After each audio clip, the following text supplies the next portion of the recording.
Mesyuarat Jawatankuasa Pasaran Terbuka Persekutuan FOMC Amerika Syarikat akan bermesyuarat pada 19 dan 20 September ini. Kita nak lihat unjuran ketetapan yang bakal dibuat, termasuk bagaimanakah impaknya kepada Malaysia. Bersama saya ketika ini adalah kita boleh persilakan tetamu kita Dr. Muhammad Afzal Nizam Abdul Rashid, merupakan Ketua Ekonomi dan Kewangan Sosial Bank Muamalat Malaysia Berhad. Doktor, hari ini hari Isnin, pembukaan minggu ini. Apa khabar, Doktor? Baik, Alhamdulillah. Doktor, bercakap mengenai FOMC ini, kita nak cek dekat kadar faedah di Amerika Syarikat.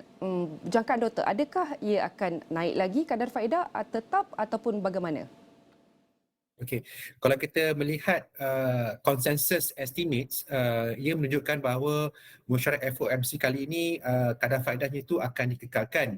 Namun apa yang menjadi persoalan sekarang adalah bagaimana pihak FOMC akan mencorak dasar mereka pada masa akan datang dengan mengambil kira data inflasi serta data pekerjaan yang mana rata-ratanya masih lagi menunjukkan ekonomi yang berada dalam keadaan yang baik.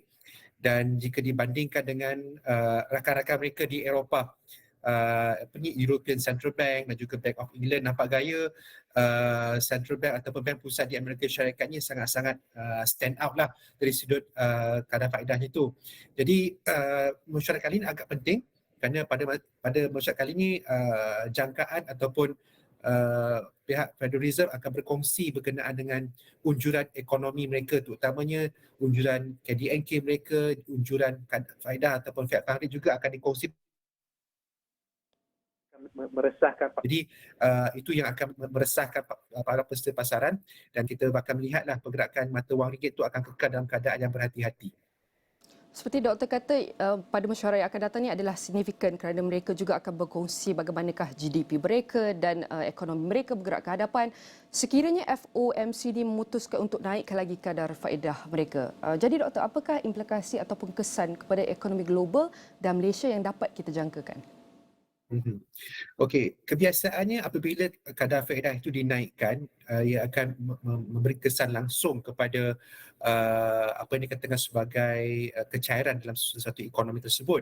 Dalam kes ini Federal Reserve merupakan bank pusat utama yang besar dalam dunia ni. Jadi apa sahaja pergerakan kecairan dalam dolar sudah pasti akan memberi kesan kepada momentum pertumbuhan ekonomi global. Itu yang pertama.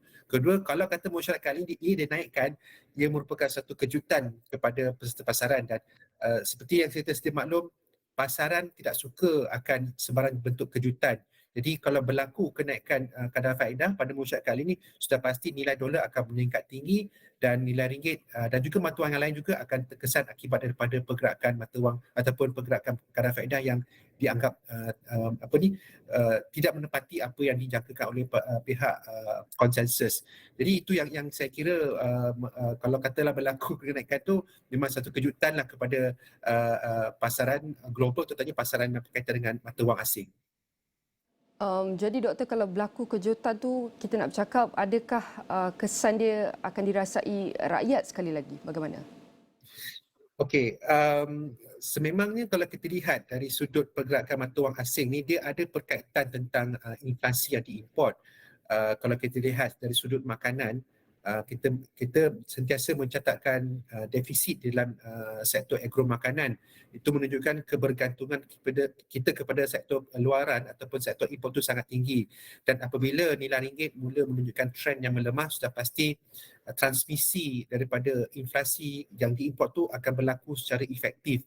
Jadi itu akan memberi kesanlah kepada inflasi yang diimport. Namun kewujudan langkah ataupun dasar seperti kawalan harga, seperti subsidi itu sedikit sebanyak dapat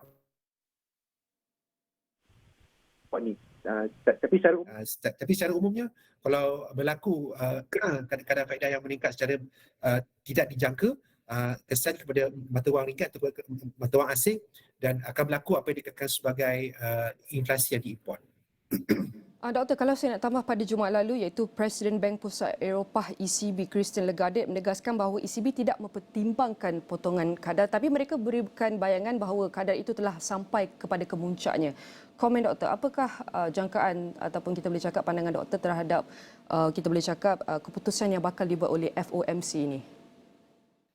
Itulah sebenarnya kenaikan kadar faedah di serata dunia, baik ECB, Bank of England dan juga Federal Reserve, kenaikannya sudah saya kira begitu tinggi sebenarnya. Dan kemungkinan dia akan mencapai satu paras yang puncak tu sudah pun semakin hampir. Dan kita dah lihat tanda-tanda seperti yang dikongsi oleh pihak ECB minggu lalu. Pihak Bank of England juga baru ini juga menyatakan bahawa kadar faedah mereka sudah mencapai paras yang puncak. Dan saya kira situasi yang sama juga sebenarnya berlaku di Amerika Syarikat. Cuma masih lagi para pasar masih lagi orang kata tidak pasti keadaannya macam mana, kerana kalau kita lihat perkongsian yang dibuat oleh beberapa ahli FOMC dengan pihak pasaran masih lagi menunjukkan tanda-tanda yang agak bercampur-campur. Dan di situ saya kira kenapa peserta pasaran orang kata tu mengambil langkah mudah untuk menyatakan bahawa kemungkinan kenaikan tu mungkin ada lagi. Tapi sebenarnya saya nampak pergerakan kadar faedah tu, kenaikan itu sudah pun menghampiri apa yang dikatakan sebagai terminal rate lah. Dan sekiranya itu berlaku, itu saya kira satu perkara yang positif untuk pasaran sebenarnya. Baik, seperti yang doktor kata tadi bahawa doktor pernah beritahu berkongsi sebelum ni bahawa kadar faedah itu adalah bersifat universal. Ia akan ditentukan mengikut konteks ekonomi semasa. Sekiranya kita menerima kejutan ini sekali lagi bermakna kadar itu naik sekali lagi, apakah kita boleh cakap persediaan kita terhadap kejutan itu? Apakah sektor-sektor ataupun kaunter-kaunter yang perlu bersedia? Saya kira yang pertamanya sektor yang berkaitan dengan ekspor, kerana apabila berlaku kejutan seperti ini, ia akan menjejaskan permintaan luaran. Dan seperti yang sudah kita maklum, sentimen para peniaga kalau kita lihat indeks Purchasing Managers Index, rata-ratanya bergerak di bawah paras 50 mata. Jadi sektor berkaitan dengan ekspor merupakan sektor yang saya kira agak sensitif lah. Selain itu, disebabkan ekonomi kita ni mempunyai kaitan dengan sektor luaran, sudah pasti akan ada kesan kepada sektor domestik juga, dan itu juga memainkan peranan dari segi sentimen pasaran secara keseluruhan. Jadi rata-rata yang saya boleh lihat sekarang ni, sentimen berhati-hati tu dijangka akan menular lah, disebabkan ketidakpastian trend di dalam kadar faedah, terutama di kadar faedah di negara maju. Bercakap mengenai keupayaan Malaysia, adakah Malaysia bersedia sebenarnya kalau nak menghadapi sekali lagi kadar faedah ni sekiranya dinaikkan?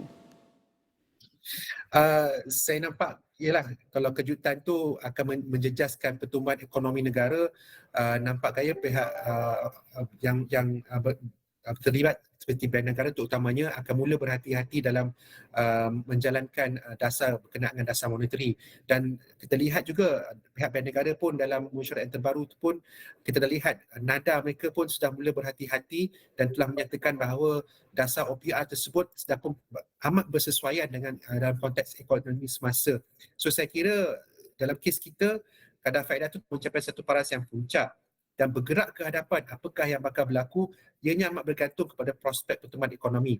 Namun pihak Bank Negara telah pun membina apa yang dipanggil sebagai ruang dasar yang saya kira agak selesa. Jadi kalau katakanlah berlaku kejutan ekonomi yang negatif, terdapat keperluan untuk mengurangkan kadar OPR itu, mereka sebenarnya dalam keadaan yang berkemampuan untuk melakukan dasar yang sedemikian. Tapi itu amat bergantunglah kepada data-data yang kita akan lihat pada masa akan datang nanti. Doktor, berbakikan lagi 2 minit, mungkin doktor boleh kongsikan bergerak ke hadapan bagaimanakah jangkaan terhadap bagaimanakah implikasi terhadap FOMC keputusan ini akan berimpak kepada iaitu ekonomi terhadap suku kedua.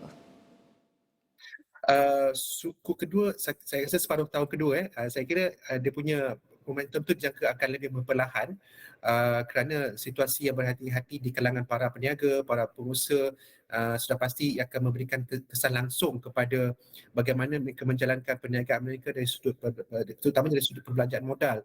Selain itu disebabkan pertumbuhan ekonomi luaran yang semakin lemah, sektor berkaitan dengan ekspor, dia akan memberi satu transmisi juga kepada sektor domestik, dan itu juga akan memberi satu tekanan kepada prestasi ekonomi pada separuh tahun yang kedua. Dan selain itu juga separuh tahun yang kedua tahun lalu mempunyai asas yang tinggi. Sudah pasti untuk mencapai satu pertumbuhan yang tinggi itu agak sukar. Jadi kita bakal menyaksikan suatu trend pertumbuhan ekonomi yang lebih perlahan pada separuh tahun yang kedua pada tahun ini. Sudah tentu kita berharapkan yang terbaik. Terima kasih sekali lagi saya ucapkan terima kasih kepada Dr. Muhammad Azaniza Abdul Rashid, merupakan Ketua Ekonomi dan Kewangan Social Bank Muamalat Malaysia Berhad, kerana berkongsikan bagaimanakah jangkaan dasar moneteri dan apakah implikasinya terhadap Malaysia dan juga ekonomi global.